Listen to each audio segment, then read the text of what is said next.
Right, we're here at the PGA show demo day with Jamie. Hello. Hello. Former long driver. Correct. Now a competitive golfer. Yeah. So I want to talk to myself and people on my channel are kind of learning about trying to gain a bit of speed and how to use speed, those kind of ideas. I want to talk to you today about how you might use speed in a gaming competition or in a gaming situation compared to how fast you used to be. Do you see what I mean? So what I want you to do, we're going to start with a few 7-irons. Okay. And I want you to hit them like you're hitting them into a green on the first hole, second hole of the tournament. Sure. So just the speed that you would hit to try and hit a number. Okay. And then we'll talk about how much you would use your knowledge of speed to help you or not on the golf course. Gotcha.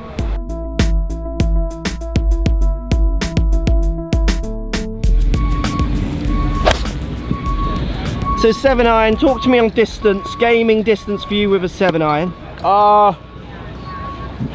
You know, a typical 7-iron is about 210 yards. Okay. But one thing that I do with my irons is, you know, I have a big variety of gap between them because I can take a lot off, or obviously, you know, depending on the conditions, I can speed it up a little bit. So I think with the irons is where I really have a lot of fluctuation of, you know, working around trying to hit flighted shots, you know, when you're playing in windy conditions and stuff like that.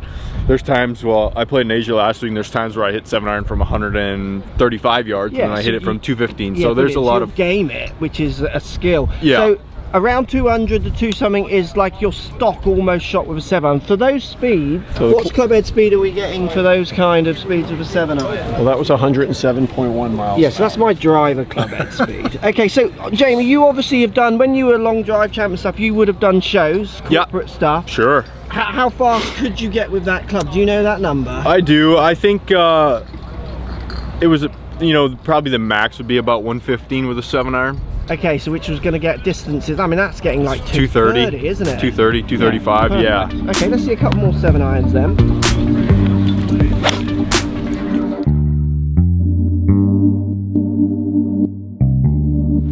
So let's jump up to a 3-iron then. Let's see what your stop numbers are with your 3-iron.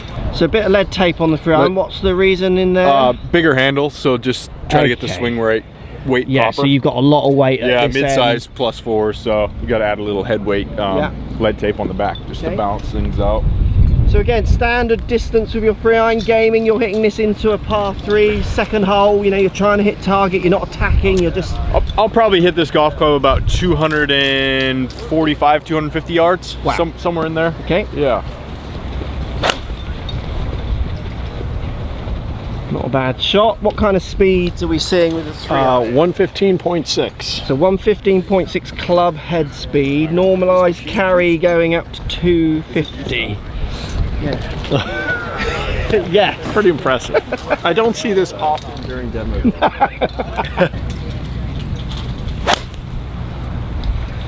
Okay, so let's jump up then to the big stick. Let's see what happens when the driver comes out. What driver are you gaming? So I got the Launcher Turbo, HB Turbo. Okay. The JS Proto. Yeah.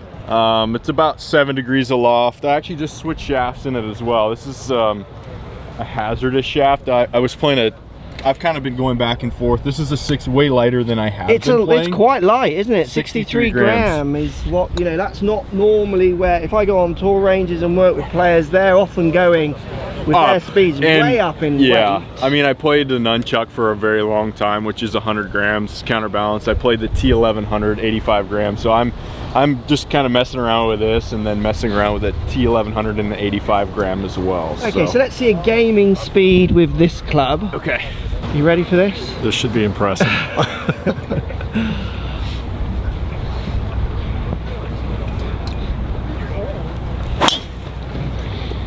Pretty straight to a little fade, possibly. Is that wind off the right? That's nice. Is that your gaming shot? Yeah, definitely try to hold it with. When you're long driving, I'm sure you were straight inside, to try and slinging it, all right to left. Yeah, I'm sure. Probably 5 up and 3 to the right. I would say. Club head speed was 131.3, 192.9. this, I think, number here. So angle of attack 2.7 down. 2.7. So that's more for control. That's kind of like stepping on the first tee under the gun, trying Yeah. to hit it forward. I mean, if I'm trying to get a little bit more out of it, I'm going to swing up, obviously, a little more from the inside, try to hit a draw, take a little spin off. But Can we see a contrast in numbers? You don't need to kill this. So, Okay. I mean, just to put it into perspective, Yeah. you're not training like you were when you were long No. driving. So I asked Jamie at the start of this, like, yeah, I mean, I'm sure everyone does. It's like a party trick. Do the trick. sure, Do the trick, Jamie. sure. Do the trick. I mean, there's You lots must of get bored of it. there's lots of differences. I mean, I tee the ball much lower now. Actually, I love a heel shot. Yeah. I mean, that it's going to spin a little bit more, but it's going to be cutting, and it's, you know, it's just going to be in play where,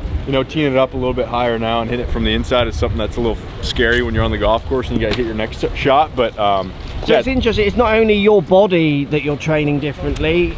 Your angle of attack, your swing, Everything. your delivery is all built around you going at silly speeds. Sure. To what are silly speeds still, but gameable. yeah, I mean, before it was, you know, how fast could you go, and Yeah. now it's like you have your max here, and you know, you maybe, if max is 135, well, I may need to hit a tee shot at 120 out there and hit a different shot, or hit it under the wind. So it's more about dialing it back and hitting different shots versus just making it go boom. So when you were going boom, okay, because obviously most people watching down this lens are, you know, that is titillation. Those numbers are impressive and everyone Sure. wants them. And if I, as a coach, if I could give people those numbers, we're going to see a lot of people lower their handicaps. How much training physically compared to hitting balls? What percentage was it 50-50 to get what you needed, or was it, where was the skill in sending it as far as you can send it? It was honestly probably 90-10 for me, training versus hitting balls. I didn't. Which way around? 90% training, 10% hitting 100%. balls? I didn't hit very many balls. I mean, I always had a swing that was pretty repeatable. Yeah. Whether I took a month off or 3 months off, I came back hitting it the same way. So honestly, doing the corporate outings, I was doing 70 a year. That was kind of my practice. Yeah, yeah. You know, hitting 10 drivers at the end of the show as hard as I could was my practice. And then, you know, maybe a month before the World Championships, I'd start working on equipment, dialing in shafts, make sure, you know, all the numbers are good. But I So never. this is what you were training. This was the the most. temple, yeah. I took care of it. I mean, Which your average Joe isn't doing, is it really? Probably not. Yeah. Probably not. I mean, but you know, it's funny because I talk to people all the time at my club, and they're like, you know, is this driver going to help me hit it farther? I'm like, you know, it may. Yeah. It needs to be custom made, and Yeah, there's certain things they're doing now that can help. But if you want to hit it farther, get in the gym, Yeah. get some mobility, get some flexibility. I mean, those are things that are going to really help you hit it a little bit further. Go on then. All right. So you want a little more? Do the trick, Jamie. Come on. Yeah, I mean, so that's higher instantly. Higher. Trying to turn left, if anything. Yeah. Certainly not fading to the right.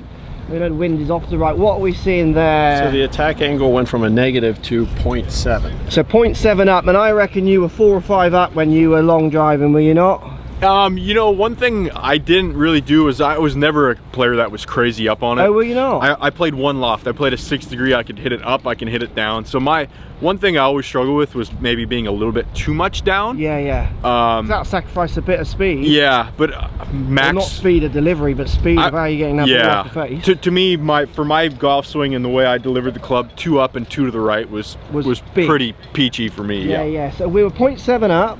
And the big difference is by changing the attack angle, because the club head speed It's not stayed really relatively the changed. same. Yeah, 133 The club head attack speed. angle increased the carry distance by almost 25 yards. You Just must by see that as changing a the fitter, attack. don't you? If you can get someone hitting You can 4 change- down, I used to see it when I was coaching all day long. 4 down to 2 up, instantly 20, It's huge. 30 The yards. attack angle is a very important part of the equation. Excellent. Yeah, what people don't understand is just by changing your attack angle will change your spin numbers, which will Totally. create. So without delivering more speed and just having better numbers, you could technically gain 20-25 yards, you know, and that could be a loft issue, it could be a shaft issue. Yeah, well, I see that when I'm coaching. I see people come in the wrong lofts that then Always. make them have to deliver the club in a certain way, which then contradicts what they're trying to what get you're out actually of it. trying to get out of it. So yeah. Excellent. Cool. One more for me then. What was the speed on that one, club head speed? 133.2. So you've just flown in from, where have you flown in from? Singapore. So that's not bad coming off the plane speeds, is it?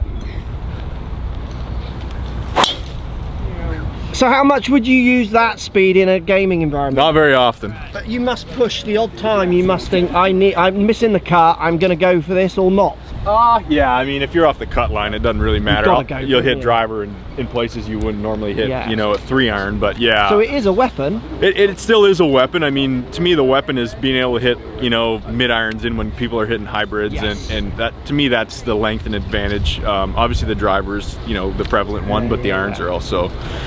I mean, PJ Tour now, when they put pins on the corners and stuff, and it's firm and it's fast, I mean, hitting the wanna ball be coming up in the air down like is a this, huge advantage. Yeah. Fantastic. What was that last one then?